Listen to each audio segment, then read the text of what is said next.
Lawa pe koe whakakoloa o e toi whenga maari e koe ni. Ke toi whai ako ki hene wholawhola. Pea whai pe whakamalo ma kehe ki o tua.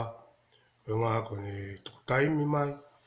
Pea mo ne kei tauhi ki tau tolu o tau ausia mai. Ai whakausinga o wike uluaki o Sanuari. Wafitavalu. Whakampake hokat ki he tau wako koe ke tohi a he pelu. Ta hokatoan ki he vesi ko na hongo fulu ki he vesi ko na tawa. He pelu wa he uruaki vesi ko na hongo fulu ki he vesi ko ia ko na tawa. Ai au pehe a hana wharea. Pea moe ni kokoe eiki i he kamatanga. Na ke tanu pou a mamani pea koe ngāwe a ni ma. Ai ngahi langi e auha ia. Ka ke tu wai pe koe i o te nau whaka u kotoa ke motua. O hange ko hakofu. Pea te ke whatwhatu ia o hange ko hapulupulu. I o e whetongi a hange hakofu. Ka ka pehe ai pea e a whiona ia pea ko ngahi tau. E kai ke ngata. I hono liliu koi he paki au e si. O wharea pehe. Pea koko e eiki nā ke ai i he kamatanga ai tuunga o mamani. Ko ngā helangi, ko e ngā ue ia a ni ma. E au haia ka e pehe ai pe a koe. E whaka au ia katoa pe ke motu a hange koe kofu. Pe hange koe pulupulu te ke takataka ia pe whakakehe. Ia ka e pehe ai pe a koe. Pe i kai ngata a ngai tau. O mai he vesi hongo fulu. Ke vesi koea ko heno taha wā. Ai ronaki mawinga koe ni whekawaki mo sisu. Ko sisu o ki kai ke liliu ia ha taimi. Pe au tu uloa o ta ngata. Ai natula mo ui ia a sisu.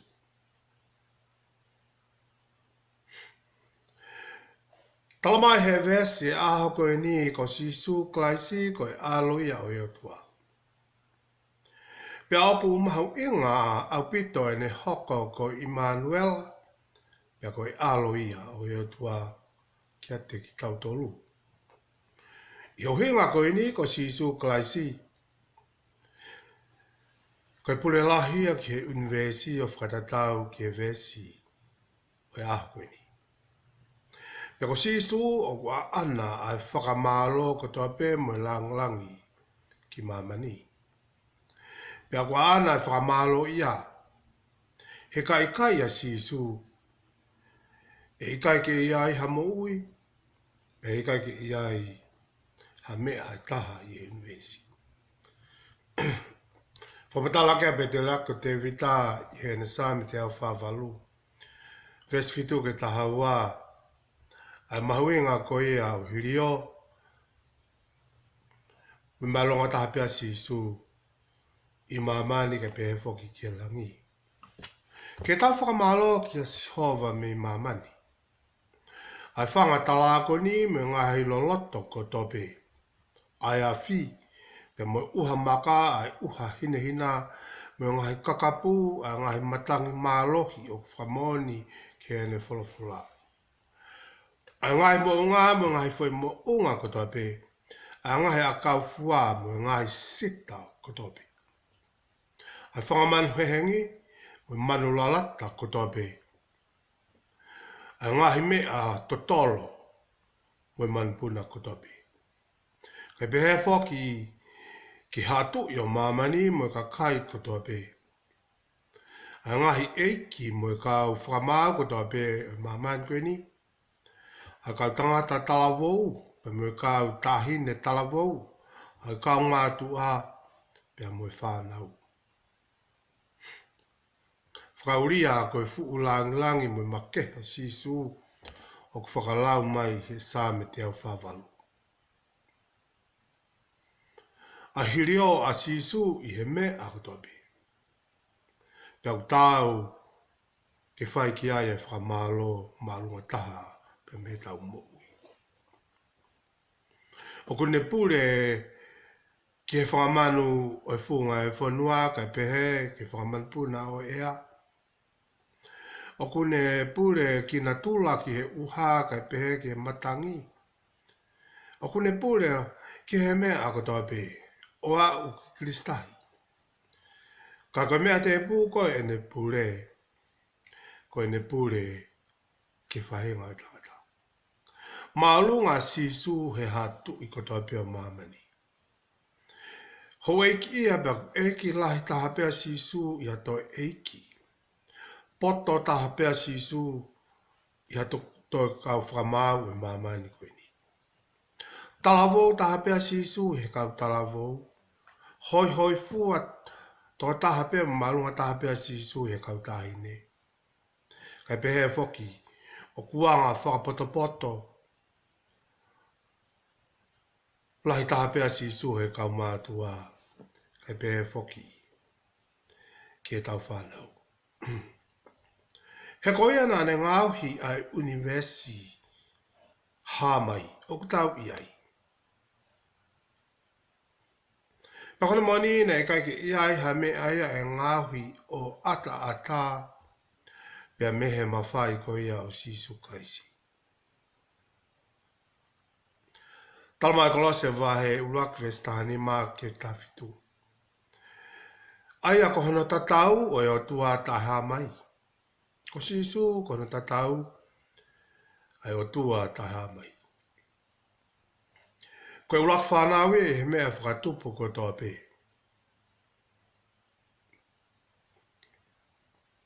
He nai whakatupu e a ngai mea ko toa pe.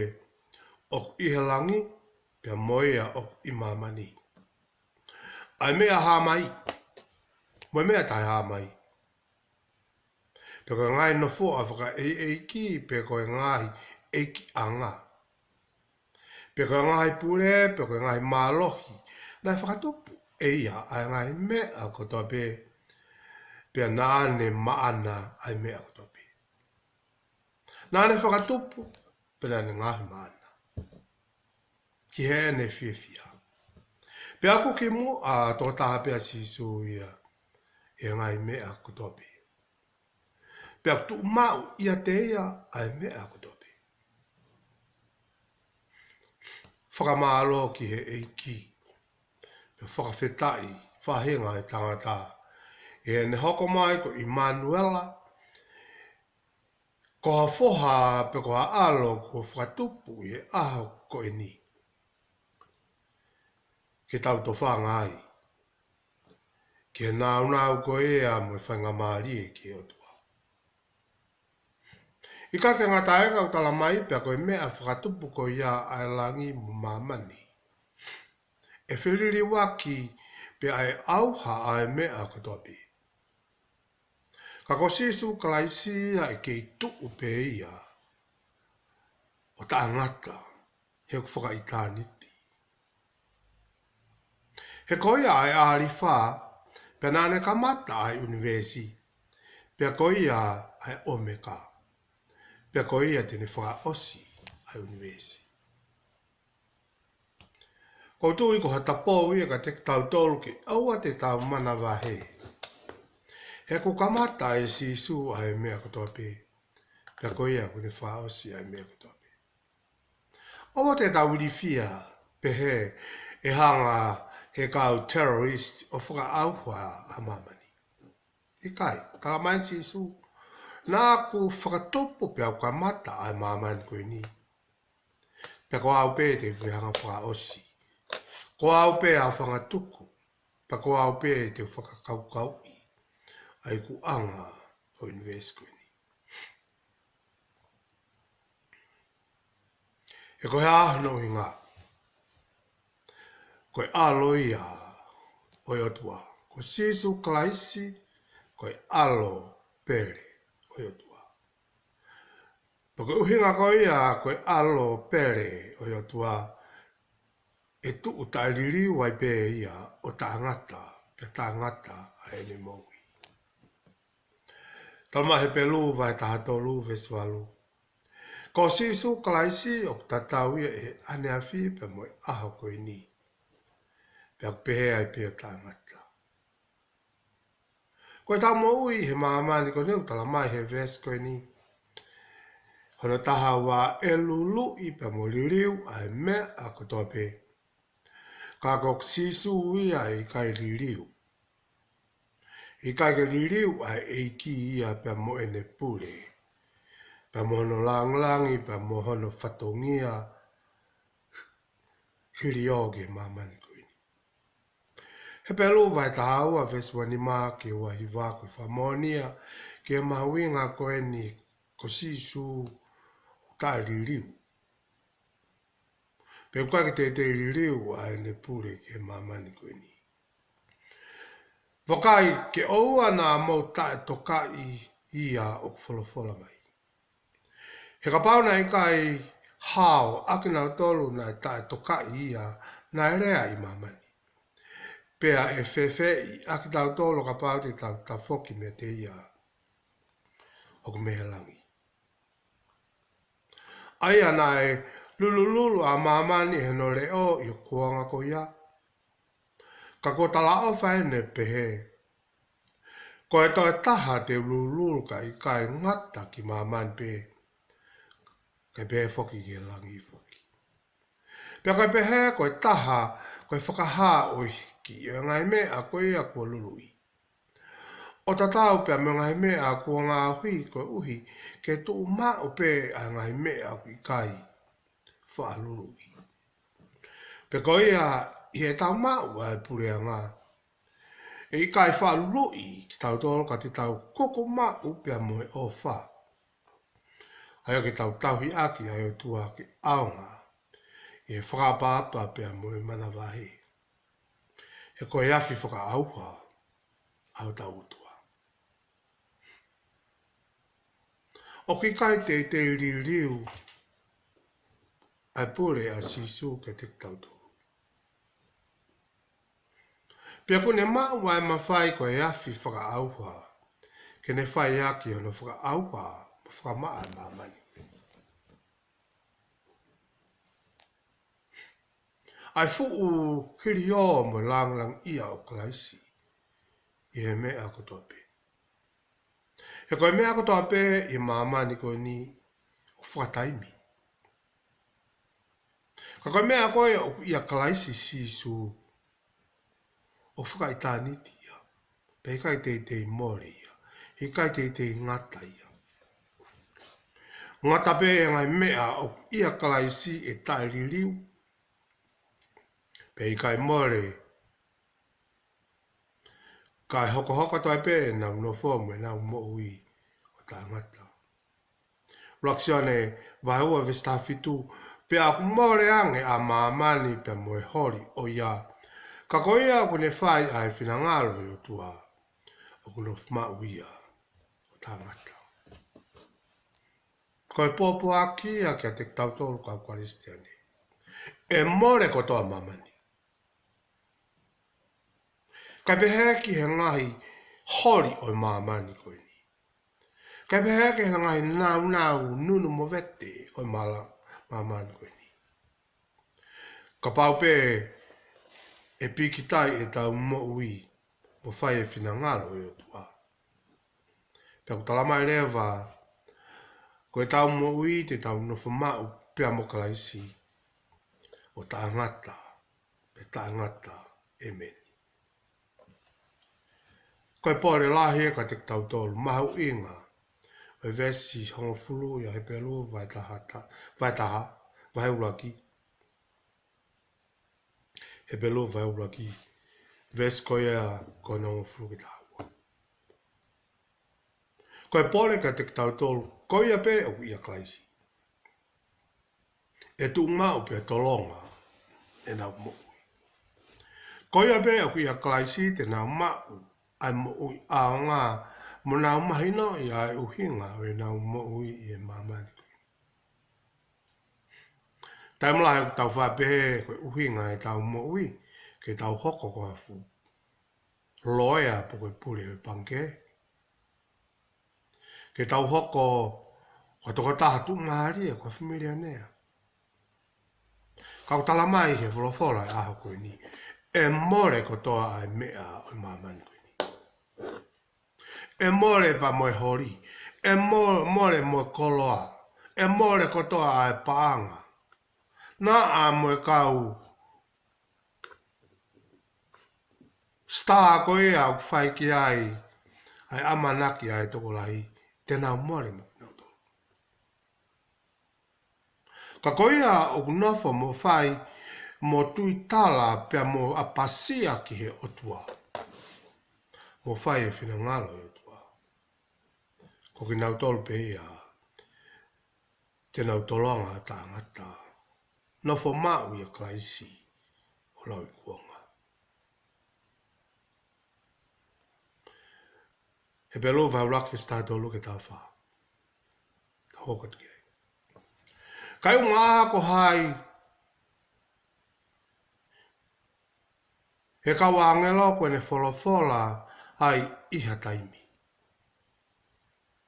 Ke ne nofo koe me hokto matau. Kai oua ke o ngāhui ho ngāhi whiri ko tunga vai. I kai koe ka rau maari e ngāu e aknau tolfua pe. Ku kou nātu ke whai halakanga koe uhe ko ki nau tolu te nau hokosi ai wha moui.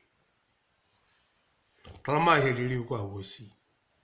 Kana e pehe e ia ane whe ki ha angelo whe. Ko whekau ki ke nofoko i o kunima tō matau. Kai oua ke o ngāhui o ngāhi whiri ko tunga vai. Nā e ane whe ia. I kai koe lau maari e tauhi pe akinau tolu ko toa pe. O ku whekaua ke tauhi i akinau tolu. E mau e whamui. Whahama hena ka te tautole mawinga sisu. Ko e toko taha pe e a whio i he tō matau i tamai. Kamata ki pe a lau a he pelu i he vesi ko e ni koe no tātolu. Ki he tāla a sāme hongfu. Kau ki o tua. Katak sāme te au hongfu. Vesi waki. O kau ki o tua. Whampatala i e alo. He sāme koe ni. Talamai he sāme te au hongfu vesi waki. Wholofola a si hawa ki o eiki no whakoe. I o tō matauni. Kai oua ki o ai ho whiri. Fuape. Ke nau hoko ko tūnga vai. Pe koe wholofola ia. Nai whakahoko mai. Whakahiri kaki mai. Kia te vita. He ko te vita. Ko toko tāhai a ulau ke wholofola. Na tatau a hono lo tō pia moe o tua ko sisu. Pe koe ni a ku hoko maa sisu. Ko wholofola tatau pe. Ko toi whahoko mai pe ia. E aho koe ni.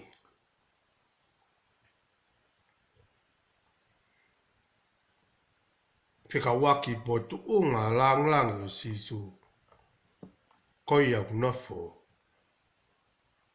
E tō matau e o tua.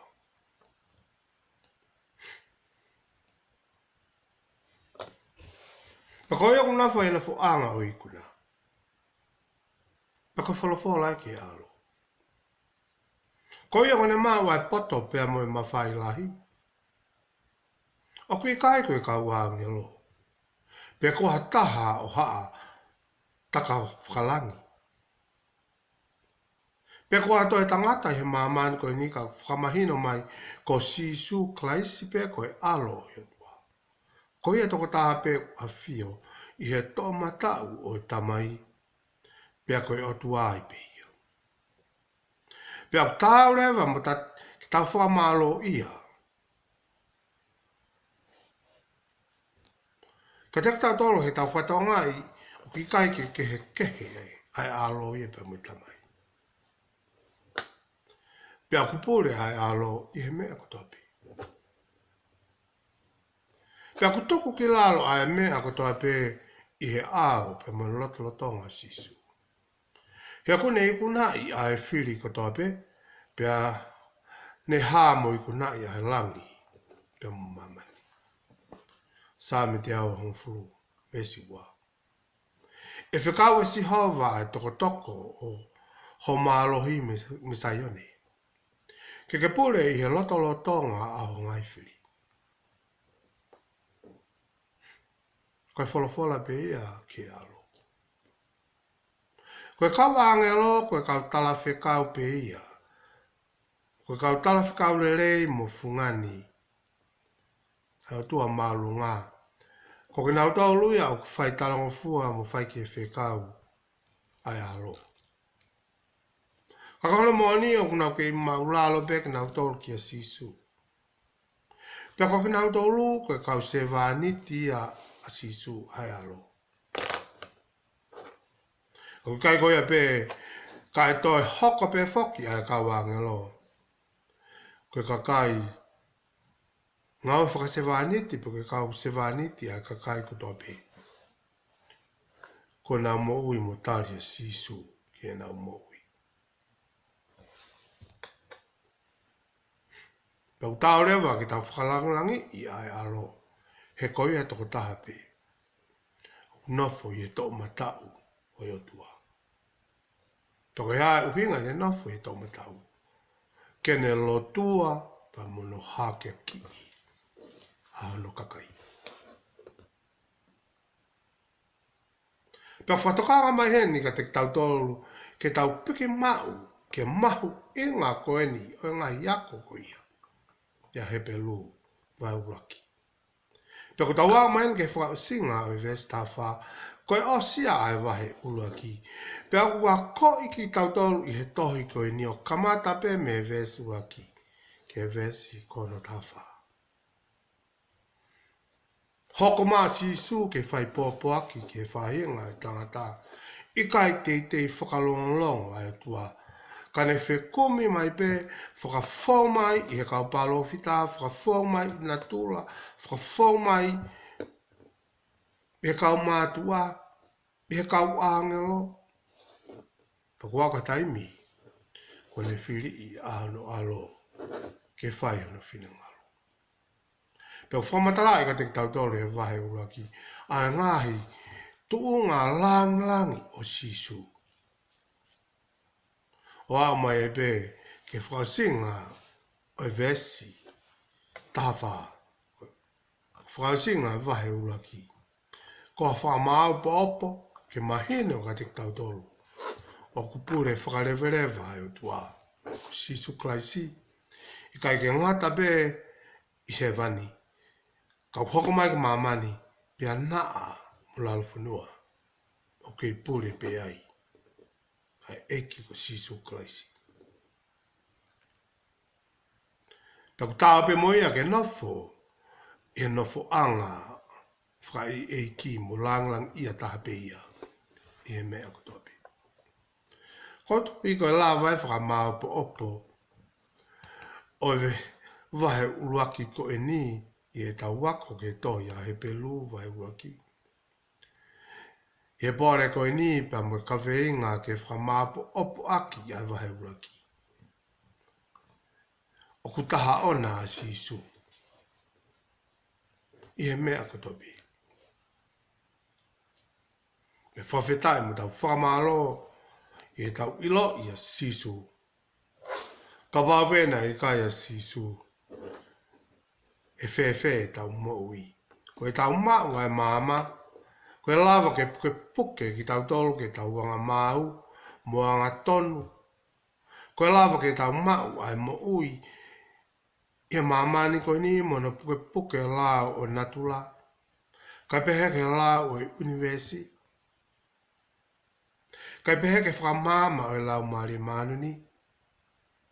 Pe mo hafua e ngei a o invest koe ni. Ki tau whawhitai pe mo whamalo. Kia sisu klaisi koe tuki mu ai ai e mea ko toa pe. I langi pe mo mamani. kai pēwha ki taimi ki tāliti. Ki tāpu ki nam to heiki. Ko lawarere e ta wako ki he wahe urake o he pelu.